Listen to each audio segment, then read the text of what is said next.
অকাল মৃত্যু ও অকাল বার্ধক্যের এই দেশে স্বামী বিবেকানন্দ প্রতিষ্ঠিত রামকৃষ্ণ মঠ ও মিশন কিভাবে শতবর্ষের সীমা পেরিয়ে কালজয়ী হলো তা একালের ম্যানেজমেন্ট বিশেষজ্ঞদের কাছে এখনো কৌতূহলের বিষয়।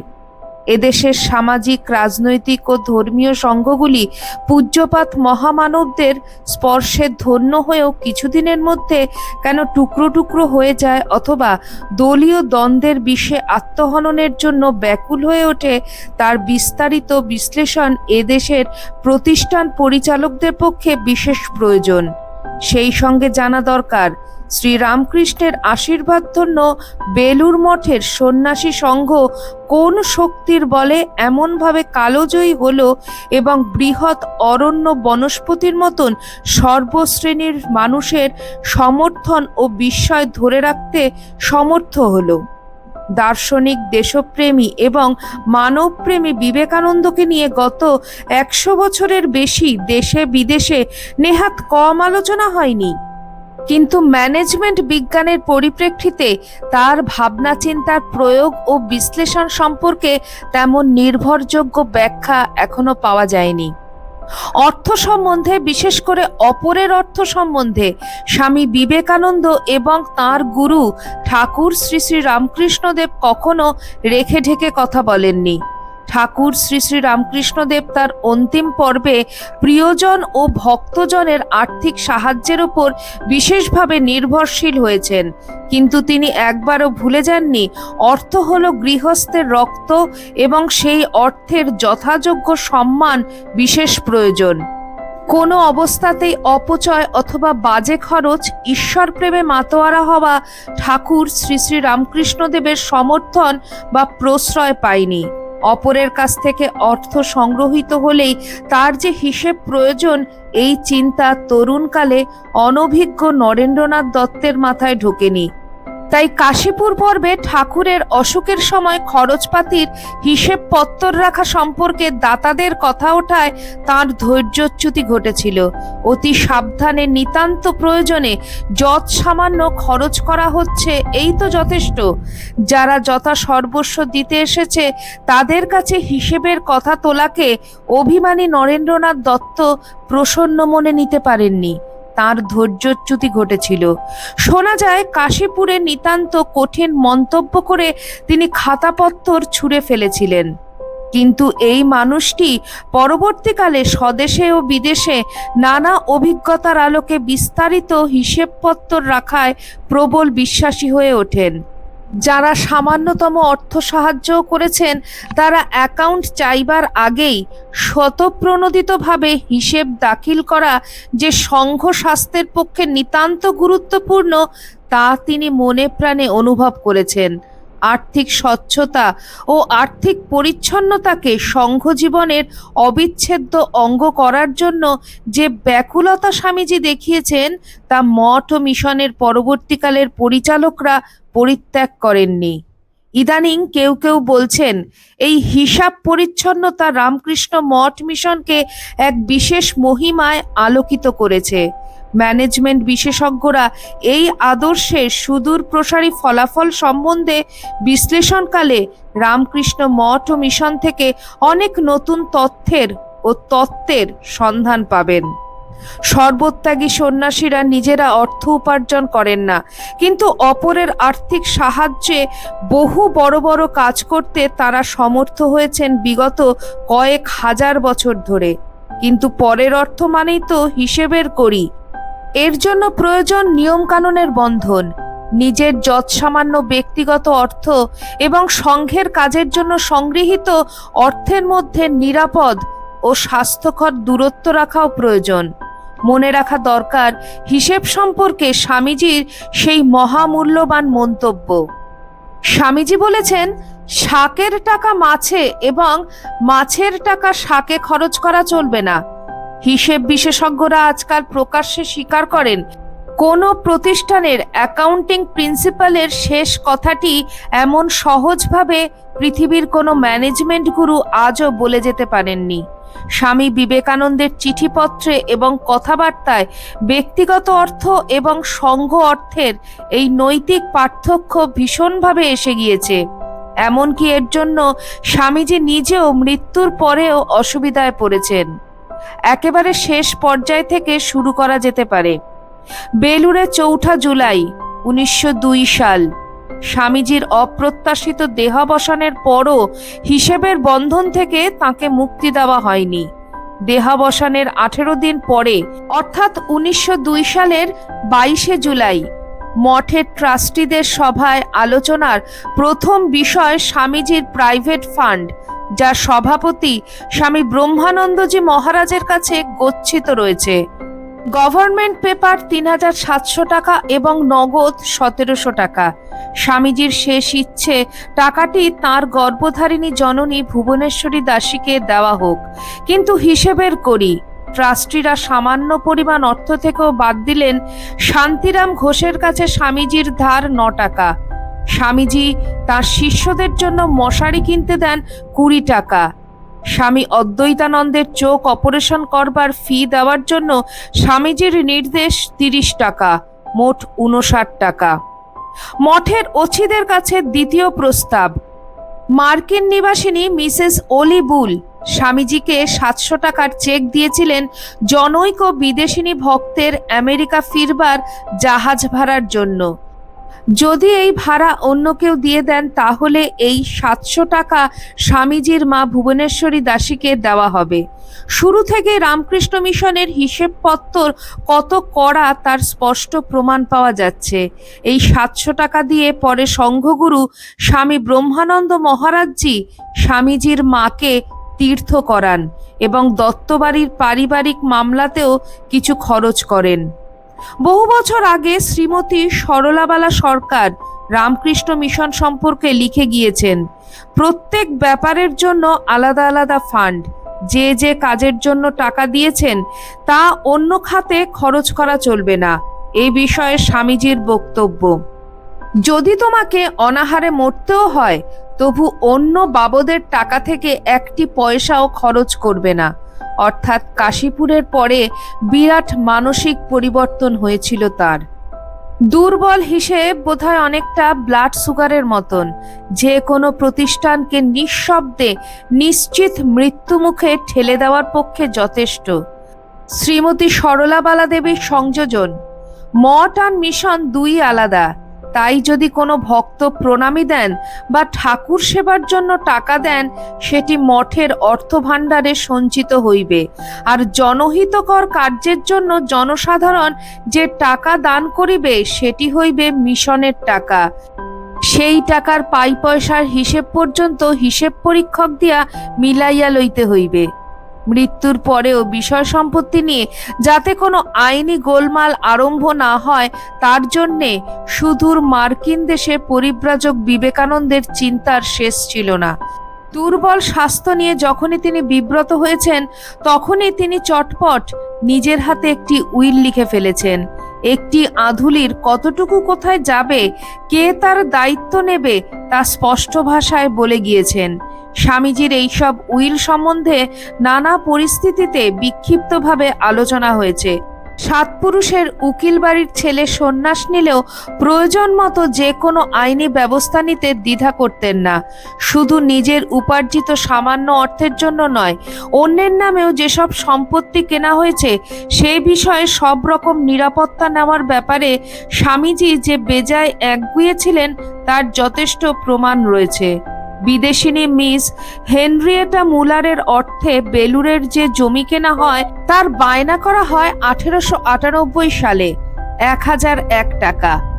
বাকি 38,999 টাকা দিয়ে দলিল রেজিস্ট্রি করা হয় 5ই মার্চ 1898 সালে।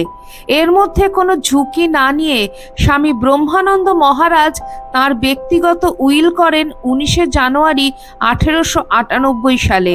কারণ বিবেকানন্দ বিদেশ থেকে সামান্য যা অর্থ এনেছিলেন তা তিনি স্বামী ব্রহ্মানন্দকেই দিয়েছিলেন। যদি স্বামী ব্রহ্মানন্দ মহারাজ লোকান্তরিত হন তাহলে কি হবে, এই আশঙ্কায় এই ইচ্ছাপত্রে স্বামী ব্রহ্মানন্দজি লিখলেন, আমার নগদ অর্থ, গভর্নমেন্ট সিকিউরিটি এবং স্থাবর অস্থাবর সম্পত্তি আমার অভাবে উক্ত রামকৃষ্ণ পরমহংসদেবের শিষ্য আলমবাজার মঠনিবাসী স্বামী তুরীয়ানন্দ ও স্বামী শারদানন্দ সন্ন্যাসীদ্বয় পাইবেন এবং তাহাদের সম্পূর্ণ আয়ত্তে ও অধীনে থাকিবে। আমি তাহাদিগকে এই উইলের এক্সিকিউটর নিযুক্ত করিলাম। এতদ্বারা স্বেচ্ছায় এই শেষ উইল বা চরমপত্র সম্পাদন করিলাম। স্বামী ব্রহ্মানন্দের এই উইলের সাক্ষী ছিলেন বিখ্যাত সলিসিটর প্রমথনাথ কর এবং ডাক্তার বিপিন বিহারী ঘোষ। হিসেবপত্র সম্বন্ধে স্বামী বিবেকানন্দের দুইখানি মারাত্মক চিঠি বাংলায় লেখা হয়েছিল পরের বছর লন্ডন থেকে। বন্ধু স্বামী ব্রহ্মানন্দকে লেখা প্রথম চিঠির তারিখ 10ই আগস্ট 1899 সাল। নতুন কাগজ উদ্বোধন সম্পর্কে প্রবল বিরক্তি দিয়ে এই চিঠির শুরু। স্বামীজি লিখছেন, মনে যেন যে আমি গেছি, এই বুঝে স্বাধীনভাবে তোমরা কাজ করো। টাকা করি বিদ্যা বুদ্ধি সমস্ত দাদার ভরসা হইলেই সর্বনাশ আর কি। কাগজটার পর্যন্ত টাকা আমি আনবো, আবার লেখাও আমার সব। তোমরা কি করবে? সাহেবরা কি করছেন? আমার হয়ে গেছে, তোমরা যা করবার করো। একটা পয়সা আনবার কেউ নেই, একটা প্রচার করবার কেউ নেই, একটা বিষয় রক্ষা করবার বুদ্ধি কারো নেই, এক লাইন লিখবার ক্ষমতা কারোর নেই। সব খামোকা মহাপুরুষ। তোমাদের যখন এই দশা, তখন ছেলেদের হাতে 6 মাস ফেলে দাও সমস্ত জিনিস, কাগজপত্র, টাকা করি, প্রচার ইত্যাদি। তারাও কিছু পারে তো সব বেচে কিনে যাদের টাকা তাদের ফিরিয়ে দিয়ে ফকির হও। মঠের খবর তো কিছু পাই না। শরৎ কি করছে? আমি কাজ চাই। মরবার আগে দেখতে চাই যে আজীবন কষ্ট করে যা খাড়া করেছি তা একরকম চলছে। তুমি টাকা কড়ির বিষয় কমিটির সঙ্গে প্রত্যেক বিষয়ে পরামর্শ করে কাজ করবে। কমিটির সই করে নেবে প্রত্যেক খরচের জন্য, নইলে তুমিও বদনাম নেবে আর কি। লোকে টাকা দিলেই একদিন না একদিন হিসেব চায়, এটাই দস্তুর। প্রতি পদে সেটি তৈরি না থাকা বড়ই অন্যায়। ওই রকম প্রথমে কুড়েমি করতে করতেই লোকে জোচ্চোর হয়। মঠে যারা আছে তাদের নিয়ে একটি কমিটি করবে, আর প্রতি খরচ তারা সই না দিলে হবে না একদম। আমি কাজ চাই, উদ্যম চাই। যে মরে সে বাঁচে, সন্ন্যাসীর আবার মরা বাঁচা কি? 3 মাস পর অর্থাৎ 1899 সালের 21শে নভেম্বর নিউ ইয়র্ক থেকে স্বামী ব্রহ্মানন্দজিকে লেখা আর একটি চিঠি থেকে স্পষ্ট যে হিসেবপত্র সম্বন্ধে স্বামীজির মনোভাব বিন্দুমাত্র পরিবর্তন হয়নি। রামকৃষ্ণ সংঘকে তিনি আন্তর্জাতিক অ্যাকাউন্টসের নিয়মকানুনে বাধ্যে উদ্গ্রীব। স্বামীজি লিখছেন, হিসেব ঠিক আছে, আমি সেসব মিসেস বুলের হাতে সঁপে দিয়েছি এবং তিনি বিভিন্ন দাতাকে হিসেবের বিভিন্ন অংশ জানাবার ভার নিয়েছেন। আগেকার কঠোর চিঠিগুলিতে আমি যা লিখেছি তাতে কিছু মনে করো না। প্রথমত ওতে তোমার উপকার হবে। এর ফলে তুমি ভবিষ্যতে যথানিয়মে কেতা দুরস্ত হিসেব রাখতে শিখবে এবং গুরু ভাইদেরও এটা শিখিয়ে নেবে। দ্বিতীয়ত, এই সব ভৎসনাতেও যদি তোমরা সাহসী না হও তাহলে তোমাদের সব আশা ছেড়ে দিতে হবে। আমি চাই তোমরা যদি কাজ করতে করতে মরেও যাও তবু তোমাদের লড়তে হবে। সৈন্যের মতন আজ্ঞা পালন করে মরে যাও এবং নির্বাণ লাভ করো, কিন্তু কোনো প্রকার ভীরুতা চলবে না। হিসেব সম্পর্কে অতিমাত্রায় সচেতন হওয়ার পেছনে স্বামী বিবেকানন্দের যে বেশ কিছু তিক্ত অভিজ্ঞতা ছিল তা পরবর্তীকালে এডওয়ার্ড স্টার্ডিকে লেখা চিঠি থেকে স্পষ্ট হয়ে ওঠে। স্বামীজির বিদেশি অনুরাগীদের কেউ কেউ অজ্ঞাত কারণে তার সমালোচক হয়ে উঠেছিলেন।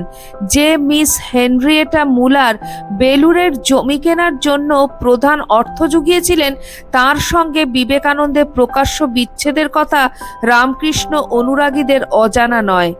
আর একটি অপ্রীতিকর ঘটনা, স্টার্ডির অহেতুক সমালোচনার বিরুদ্ধে স্বামীজির পত্র বিস্ফোরণ।